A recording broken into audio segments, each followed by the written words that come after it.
Keyinki суроо, men buyursa namaz okuyun деген. Бирок кайненем bir ишканада, кухняда иштейт. Үйдө эт, картошка, пияз, негизи эле тамак аштын 60-70% ишинен алып келет. Ал тамактар арамга кирет да. Үйдө кайненем эле иштеп, казан кайнатат. Мен намаз окусам кабыл болобу? Албетте өзүңүз намазыңызга бекем боло бериңиз. Болгон акырын түшүндүрүп, ушу бала чакабызга да таасир берет экен.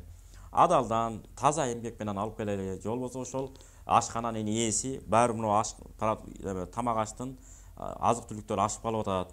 Мунуларды алып кете берсем болобу деп айлыктын эсебинен бир жардам катарыбы тамак аштын кухнянын ээсинин уруксаты менен гана алып келсе адал болот. Алар уруксат бербесе арам болот деп так кеселе сүйлөшкөн жакшы болот. Албетте аны жолдошуңуз аркылуу айтпасаңыз, эртеңки күнү айманкы болуп калышыңызга толук ыктымал, уруш талаш чыгып кетиши мүмкүн.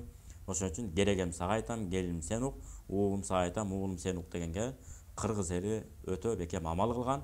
Ошон үчүн ортодо парда да болгон. Көңүл бурганыңыздарга чоң рахмат. Кудайым буйруса, кийинки көрсөтүүбүздө көрүшкөнчө сак саламатта туруңуздар. Ассаламу алейкум ва рахматуллахи ва баракатуху.